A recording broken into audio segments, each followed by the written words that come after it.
Untuk yang pertama, kita akan cek dulu saham Adaro.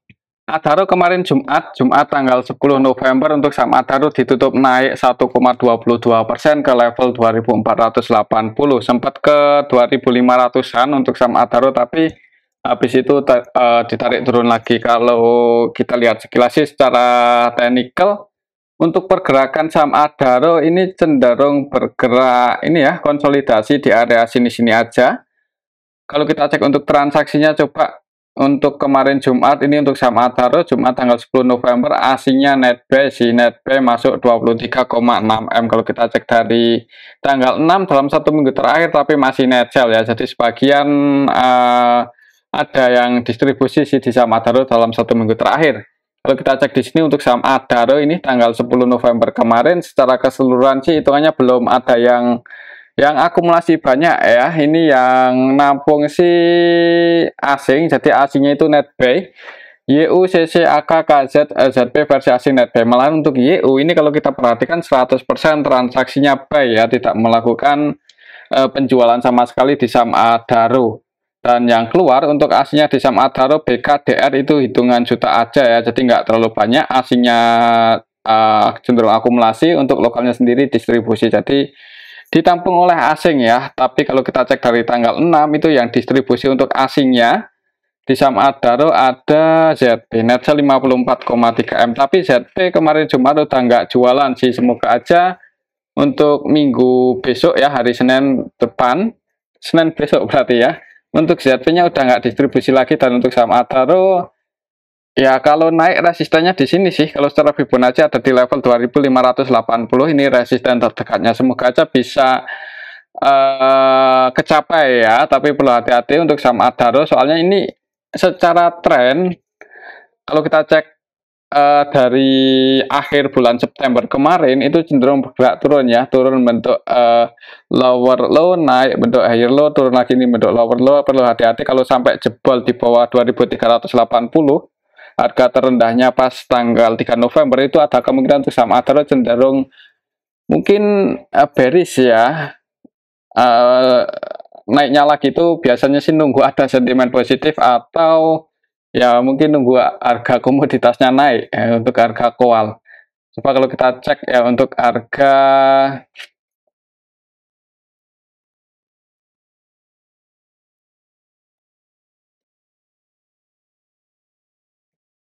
Newcastle ini, kalau kita cek di investing itu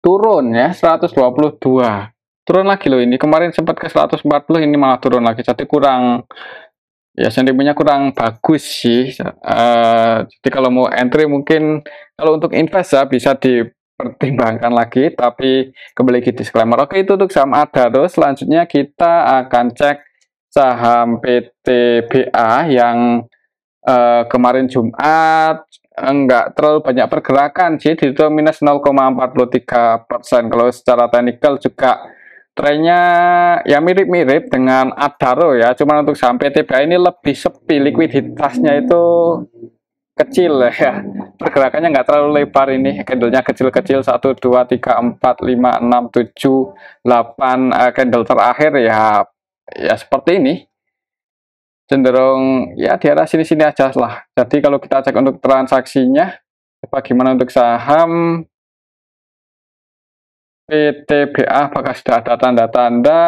Kalau kita cek dalam 1 minggu terakhir, aslinya net sell 15 M-an aja sih, nggak terlalu banyak. Cuman ini hitungannya sih sepi ya untuk saham PTBA. Kalau kita cek kemarin Jumat, aslinya net sell, masih net sell 1,3 M, dan nilai transaksinya cuman 13 M-an. Jadi sepi sih untuk saham PTBA ini. PTBA, kalau kita cek lebih detail lagi, hitungannya sih untuk transaksinya didominasi oleh asing ya. Asingnya lumayan sih, lumayan mendominasi ini. Untuk ZP net sell 2,7 M, dan untuk asingnya yang masuk ada AKBK. Kalau kita cek dari tanggal 6, untuk asingnya yang masuk paling banyak AK, dan yang distribusi ini BB, BK, KZ, ZP versi asing jualan. Jadi asingnya masih cenderung keluar di saham PTBA. Dan untuk saham PTBA sih kalau di tengah-tengah seperti ini nanggung ya. Takutnya kalau turun terus itu bisa ini turun sampai di bawah 2000, kayaknya sih ada kemungkinan seperti itu. Apalagi nggak ada sentimen yang bagus ya. Tapi kalau naik resistennya juga lumayan coba kita ukur pakai rectangle yang ini aja. Waktu itu sempat untuk harga terendahnya kemudian naik. Dan untuk sampai TBA mungkin untuk resisten tekannya di sini ya.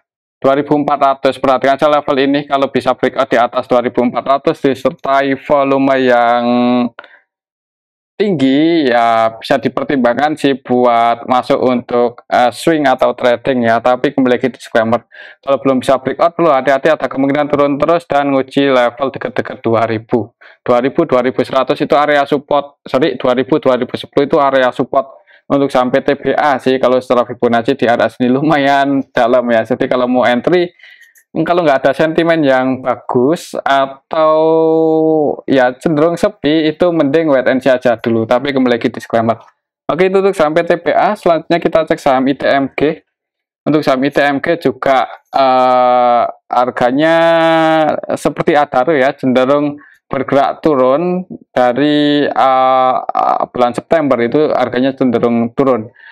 Hari Jumat kemarin nggak terlalu banyak pergerakan, naik tipis 0,30% ke level 24.775 ya di area sini. Kalau secara technical Fibonacci untuk supportnya misal masih turun untuk minggu depan, itu target price-nya ke 24.100 ya, 24.100 itu area support untuk saham ITMG. Perhatikan aja level ini, semoga nggak jebol. Tapi kalau sampai jebol di bawah itu ya berarti untuk saham ITMG ada kemungkinan akan uji 22.000 lagi.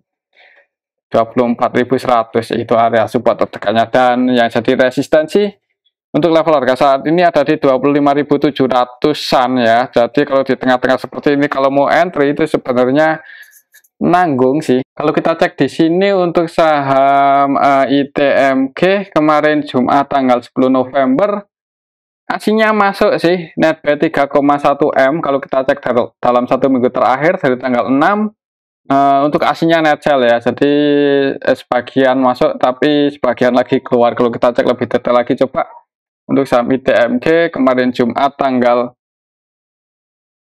10 November itu secara keseluruhan hitungannya sih ada yang akumulasi ya. Ini kalau kita perhatikan sekilas itu AK masuk 3,4 M di saham ITMG, dan AK yang masuk itu AK versi asing ya.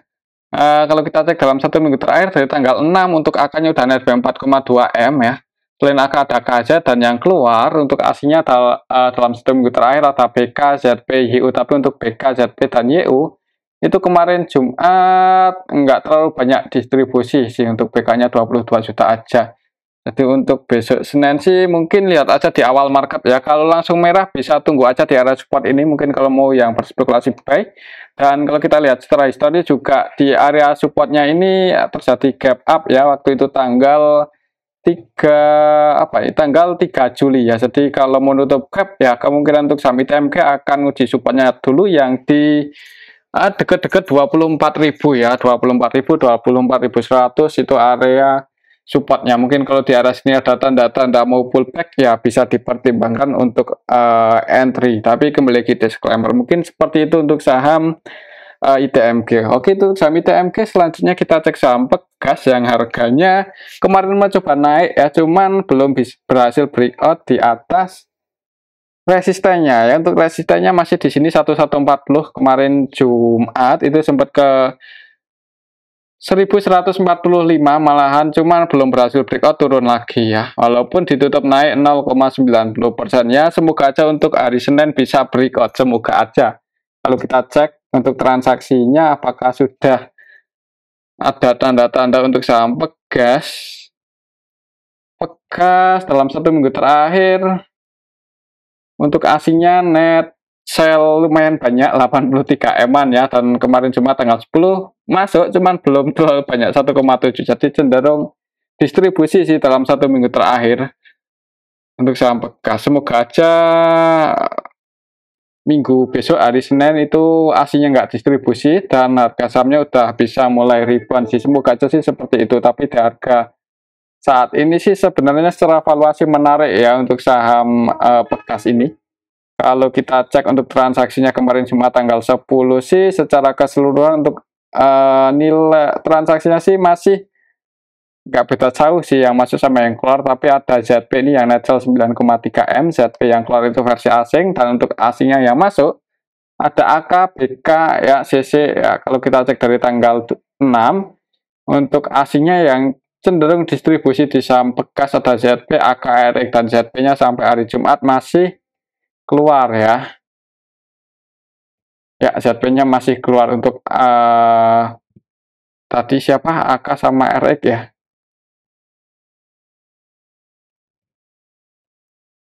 Nah, untuk AK-nya udah nggak malahan masuk ya kemarin Jumat, dan untuk RX-nya juga udah nggak distribusi.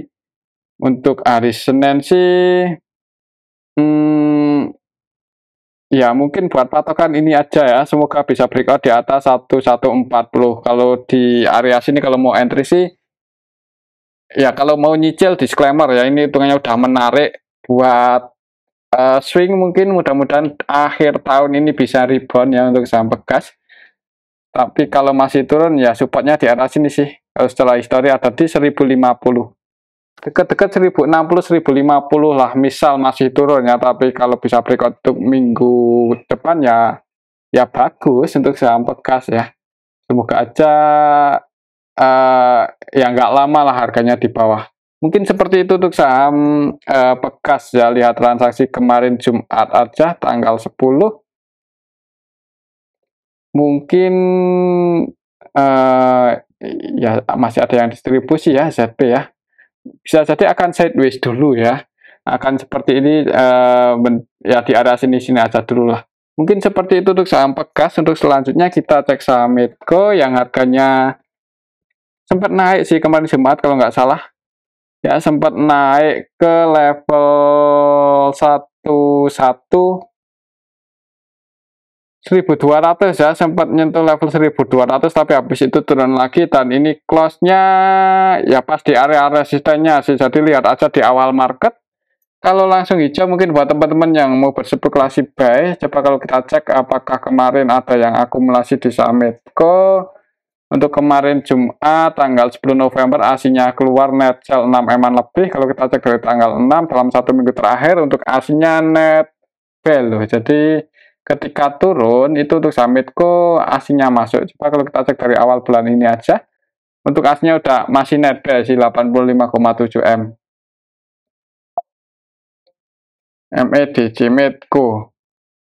Secara keseluruhan hitungannya yang masuk sama yang keluar nggak beda jauh untuk kemarin Jumat. Kalau kita cek dari tanggal 6 yang pegang barang paling banyak untuk saham Medco ada BK ya. BK yang masuk itu BK versi asing net 39,1 M. Untuk yang distribusi itu MG, dan untuk MG-nya kemarin Jumat tanggal 10 apakah masih keluar? MG-nya masih keluar atau enggak ya?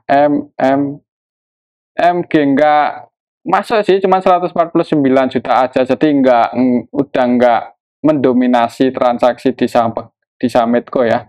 Untuk besok Senin mungkin buat patokan lihat aja di awal market sih. Kalau langsung merah bisa mending tunggu aja di area supportnya 1100, itu masih jadi area support untuk level harga saat ini. Tapi kalau langsung hijau ya, kalau secara Fibonacci sih lumayan tinggi, untuk resistennya ada di 1300-an ya, 1360-an. Tapi sebelum ke area itu mungkin ini uji ini dulu 1280 ya, untuk resistennya di arah sini dan supportnya di arah sini 1100. Oke, itu untuk saham Medco. Untuk selanjutnya kita cek saham CTRA saham konstruksi ya. Oh bukan, siapa ya, properti. Untuk saham CTRA itu saham properti, harganya turun sih setelah hari tanggal 7 November ya, gagal breakout di atas 1100, di atas resistennya gagal breakout, harganya turun lagi. Kalau di tengah-tengah seperti ini kalau mau entry sih sebenarnya nanggung ya. Coba kalau kita cek untuk transaksinya untuk saham CTRA ini kemarin Jumat dalam dari awal bulan ini untuk asinya masuk sih 26,5 M, dan untuk kemarin Jumat tanggal 10 asinya net sell nggak terlalu banyak 1,4. Dalam 1 minggu terakhir asinya net B 7,4 M. Kalau kita cek lebih detail lagi untuk saham CTRA kemarin Jumat tanggal 10 November secara keseluruhan ini kita bisa lihat barang-barang sebenarnya sih yang masuk sama yang keluar ini nggak beda jauh ya. Malahan ada AZ nih yang net B 3,5M, AZ yang masuk itu versi lokal. Kalau kita perhatikan untuk AZ cenderung akumulasi sih. Kalau kita cek dari awal bulan ini aja, coba untuk yang masuk paling banyak sih untuk ASI-nya. Untuk saham CTRA ya, kalau lihat transaksinya sih sebenarnya kayaknya sih masih ada kemungkinan buat naik ya. Tapi ini nanggung sih di tengah-tengah. Takutnya kalau turun ya ini bisa ke 1050, ini area support secara Fibonacci-nya. Tapi mungkin sebelum ke area itu akan uji di area sini 1085 ya. Misal masih turun itu perhatikan aja area sini 1085, soalnya 1 2 3 kali ya. Itu mantul di area 1085. Siapa tahu ada yang jaga di area sini ya bisa dipertimbangkan kalau mau entry untuk swing atau trading ya. Tapi kembali lagi disclaimer, kalau jebol di bawah 1085 mending tunggu aja di area support kuatnya yang di 1050. Mungkin seperti itu untuk saham CTRA, dan resistennya untuk level harga saat ini masih di 1165 sih. Mungkin seperti itu ya untuk saham CTRA. Coba kalau kita cek untuk pendapatannya.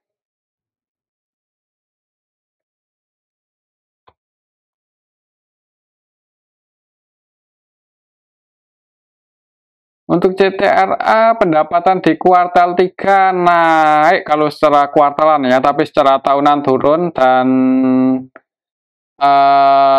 estimasinya di tahun 2023 pendapatannya sih nggak sebagus 2 tahun terakhir ya. Ini cuma 85 aja untuk IPS estimasinya ya. Jadi ya sebenarnya sih performanya kurang menarik sih. Kalau kita lihat sekilas sih untuk fundamentalnya, coba di harga saat ini PBV-nya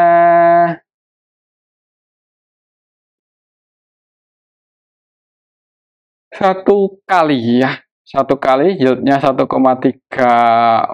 aja. Kemudian ROE-nya 8, hitungan sih iya nggak menarik banget ya. Jadi ya disclaimer sih buat teman-teman yang minat masuk di CTRA, tapi kalau menurut saya sih mending ya bisa dipertimbangkan saham yang lain dulu ya. Mungkin seperti itu untuk saham CTRA ya. Misal turun ya supportnya terdekat ada di 1085. Untuk selanjutnya kita akan cek saham SIDO ini. Saham yang cukup banyak ya teman-teman kita koleksi. Soalnya waktu dulu itu harganya konsisten naik, tapi semenjak kapan ya? Semenjak laporan pendapatannya itu turun ya. Waktu kapan itu kok lupa. Kalau nggak salah tahun ini sih, ketika pas di pucuk awal kuartal 1 kuartal 2 tahun 2022 ya itu, atau di area sinilah waktu pendapatannya itu mulai turun ya, harga sahamnya juga ikut-ikutan turun. Dan sampai hari ini pun itu kan ini trennya cenderung ke arah bearish ya. Jadi kalau misal minggu depan nggak ada sentimen positif atau nggak ada tanda-tanda buat rebound naik, itu ada kemungkinan akan uji ini 450 itu area support terdekatnya. Semoga aja nggak jebol, soalnya kalau sampai jebol ini 450 ya ke 300-an. Semoga aja nggak sih. Coba kalau kita cek dulu untuk transaksinya di saham SIDO. Untuk saham SIDO tanggal 10 kemarin hari Jumat ASI-nya masuk cuman nggak terlalu banyak, 1,2M. Hitungannya masih sepi ya untuk saham SIDO.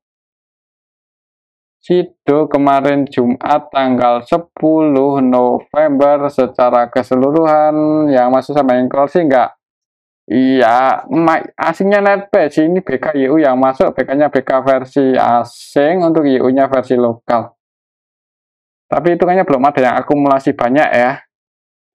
Kalau kita cek dari awal bulan, untuk asingnya yang jualan paling banyak itu AK, dan yang nampung BK nampung. Semoga saja untuk BK ini eh mau akumulasi untuk saham Sido di harga saat ini ya, atau paling enggak jaga harga supaya nggak jebol 4.500.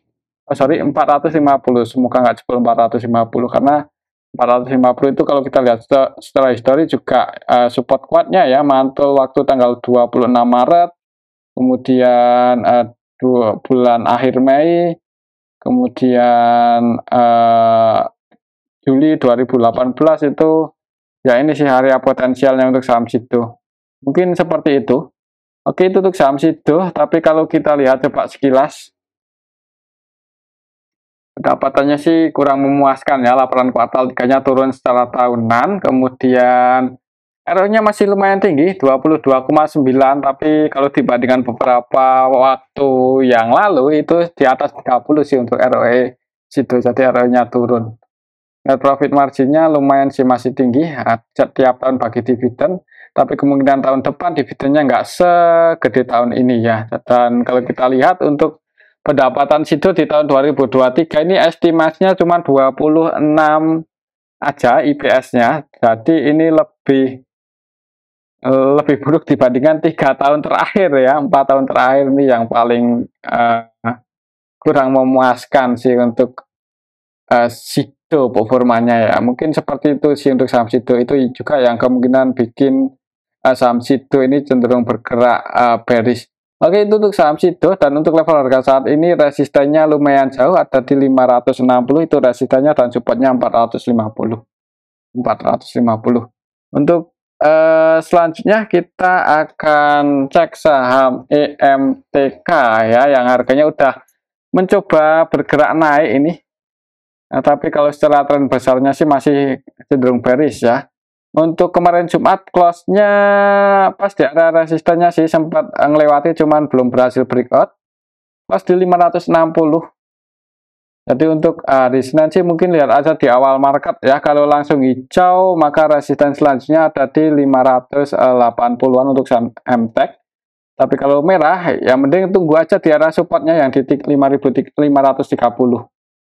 Kalau kita cek untuk transaksinya, MTEK kemarin Jumat ASINnya masuk 1,3 M. Kalau kita cek dari tanggal 6 dalam 1 minggu terakhir, untuk ASINnya masuk 5,1 M ya. Jadi harganya naik itu ASINnya net loh di saham EMTK. MTEK ya, kalau kita cek dari awal bulan sih ada BK ya, yang kalau kita perhatikan cenderung akumulasi. Sebenarnya untuk saham MTEK ini ASINnya net loh. Kalau kita cek dari awal bulan, aslinya udah masuk 12 M-an lebih ya. Dan untuk saham MTEK sih sebenarnya walaupun masih rugi, ya nggak rugi sih, di kuartal 3 ini profit, cuman ya ya kurang memuaskan lah ya, dibandingkan tahun kemarin aja kuartal 3-nya 46, dan tahun ini cuma 5 IPS-nya. Untuk ROE-nya masih minus, tapi yang menarik untuk saham MTEK ini masih liquidity ratio-nya masih cukup aman ya. Kemungkinan sini cash ratio aja ada 290% ya. Aset lancarnya masih sangat banyak ini untuk saham MTEK. Jadi kemungkinan sih kalau mau invest secara neraca keuangan masih aman kalau menurut saya ya. Jadi di hold pun masih berani, kalaupun sampai turun lagi lebih dalam ya. Itu kan juga nggak punya hutang ini untuk saham MTEK, untuk DER-nya cuma 11% ya, kecil itu hitungannya, hampir nggak punya hutang. Dan apalagi ya, PBV-nya udah di bawah 1 kali ini 0,97, kalau sampai di bawah 8 sebenarnya menarik ya. Mungkin seperti itu untuk saham MTEK ya. Dan ini aja dulu untuk analisa kita pada video kali ini. Semoga bisa bermanfaat. Tetap disclaimer, terima kasih.